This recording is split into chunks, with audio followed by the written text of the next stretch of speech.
Pelo sinal da Santa Cruz, livrai-nos Deus, nosso Senhor, de nossos inimigos. Em nome do Pai, do Filho e do Espírito Santo.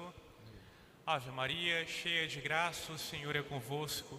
Bendita sois vós entre as mulheres, e bendito é o fruto do vosso ventre, Jesus.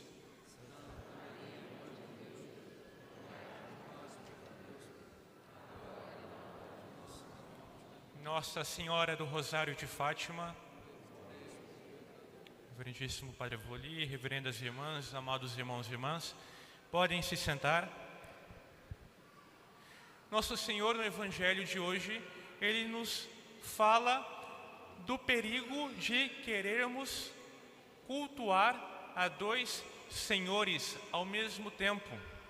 Queremos ter dois senhores em nossa vida. Mas antes é preciso a gente fazer um esclarecimento. O Evangelho nos diz que Deus cuida da sua criação.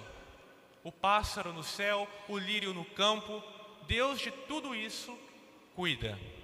Porém, nosso Senhor não está falando que devemos de deixar de trabalhar, por exemplo, de cuidar das nossas preocupações aqui, de fazermos planos. Preocupações, digo, com um P minúsculo. Porque Ele vem e nos alerta que temos uma tentação de acender uma vela para Deus, o Deus que nós aprendemos a amar e a adorar pela nossa fé, o Deus que é onipotente, onipresente, onisciente, que nós aprendemos lá na catequese. E temos essa tentação de querer acender uma vela para uma outra divindade, que não é Deus, que é a nossa própria força. Deus, nosso Senhor no Evangelho chama de riqueza, mas a riqueza aqui simboliza, significa toda a nossa força, o nosso desejo de resolvermos os problemas deste mundo sem Deus.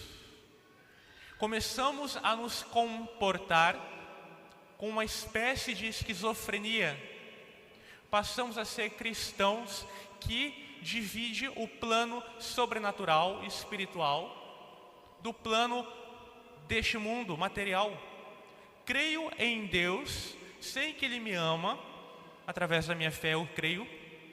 Porém, no mundo das dificuldades, no mundo material, Deus não está presente.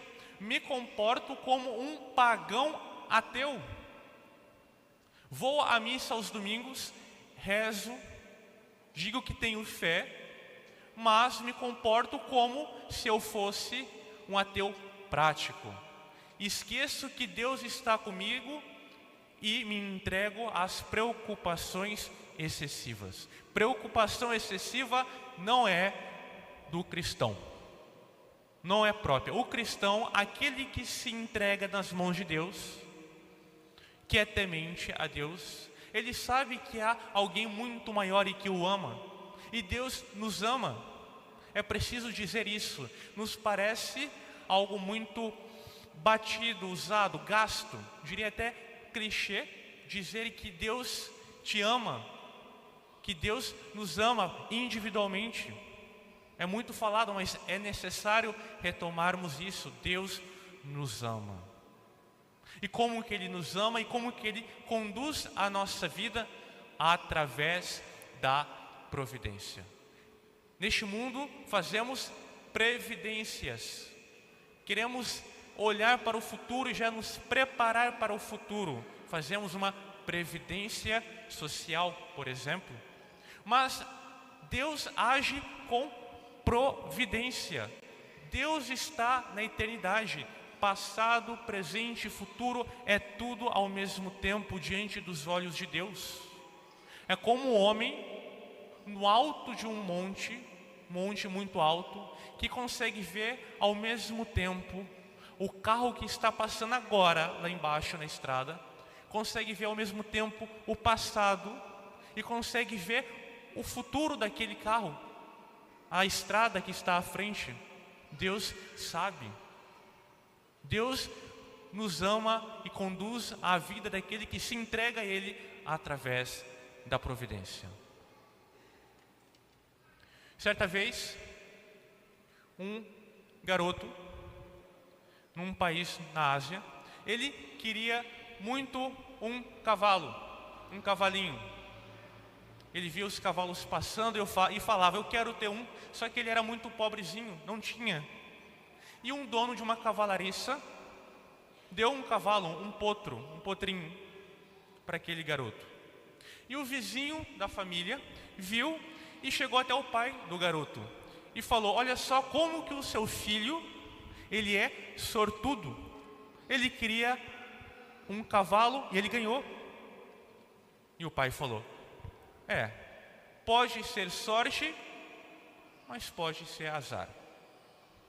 No dia seguinte, o garoto brincando com o cavalo de repente foge, entra na mata. E o garoto começa a chorar, entra em desespero. Ele ganhou aquele cavalo ontem e perdeu hoje. E o vizinho, vendo, vai até o pai e diz, olha só como o seu filho é azarado. Ganhou o cavalo ontem e perdeu hoje. E o pai fala, por quê? Porque ele ganhou ontem e perdeu hoje. Pode ser azar, mas pode ser sorte.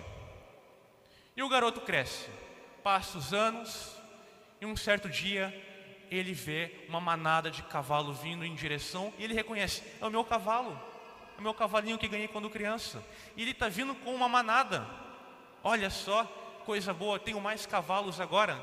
E o vizinho do pai, desse garoto, vê e vai até o pai e diz, nossa, como o seu filho é sortudo, não é? Ganhou um cavalo, perdeu o cavalo, agora o cavalo volta depois de ano e traz mais 5 cavalos. E o pai diz, pode ser sorte, mas pode ser azar. E o menino, no dia seguinte, ele adestrando o cavalo, aqueles cavalos selvagens, tentando adestrar, ele cai do cavalo, quebra as pernas, quebra a costela. E o vizinho vai lá no pai, nossa, como o seu filho é azarado. Por quê? Porque ele queria muito um cavalo, ganha o cavalo vai e foge, mas depois o cavalo volta com mais uma manada. Agora ele adestrando os cavalos, ele se machuca todo e quase morre. Aí o pai diz, pode ser azar, mas pode ser sorte. No mês seguinte, o reino daquele menino, daquele garoto, aquele rapaz, aliás, entra em guerra com o reino vizinho, e todos os jovens vão para a guerra, exceto ele, porque ele estava com as pernas quebradas. Sorte. Mas isso não é a vida do cristão. Sorte e azar não é a vida do cristão. Nem fatalismo, em que não importa o que eu faça vai acontecer, e nem uma sequência de acasos. Deus não nos conduz com sorte e azar. Nada é coincidência. Dizemos que tudo é providência de Deus. É assim que Ele nos ama. Deus, para nos atrair para si, Ele de vez em quando tira as rédeas das nossas mãos. Perdemos o controle da nossa vida, não importa se é dificuldades financeiras, não importa se é doença, Ele tira, porque Ele quer que conheçamos a nossa impotência, a nossa dificuldade. É quando nós perdemos o chão, e aí o que nos resta é Deus. Deus por Deus. E quando nos entregamos nessa providência, nesse amor de Deus, que aliás é feita de cruzes, que é feita de sofrimentos, e a nossa vida é assim, é como linhas tortas em que Deus escreve perfeitamente. A nossa história, a história do cristão, é escrita por Deus neste mundo e é terminada lá no céu. Aquele que se confia em Deus, Deus escreve certo.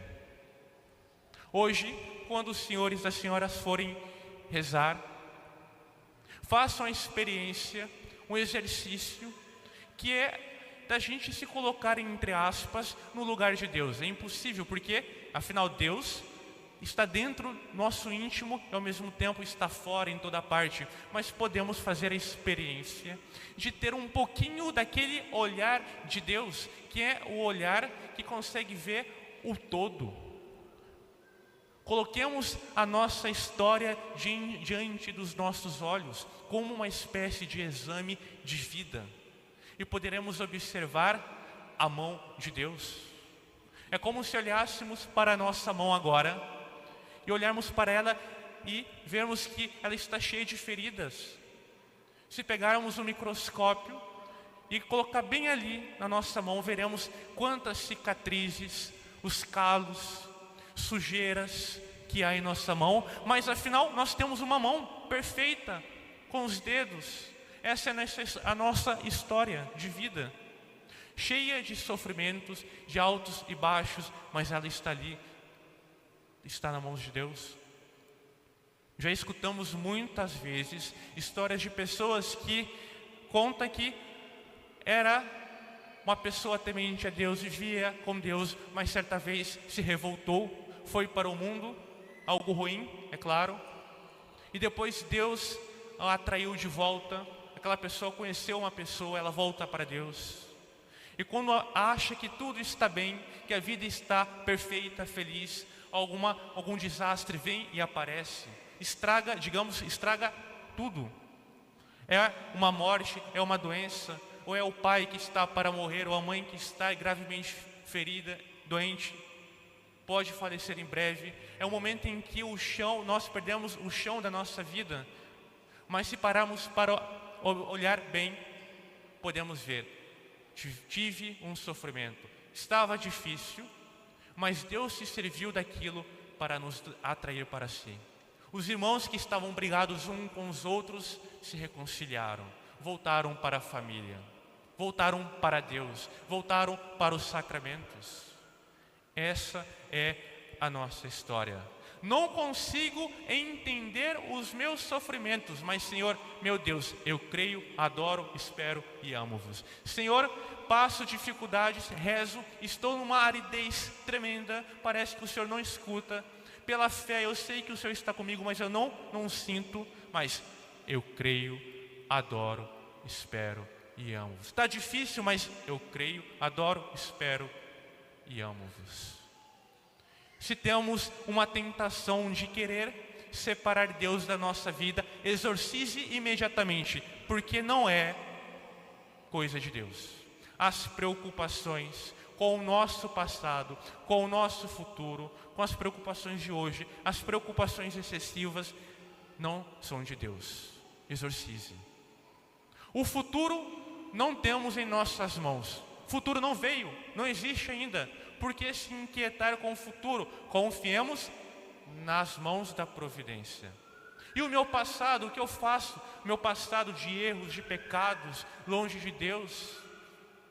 Confio a misericórdia de Deus. Deus é bom. E o meu presente?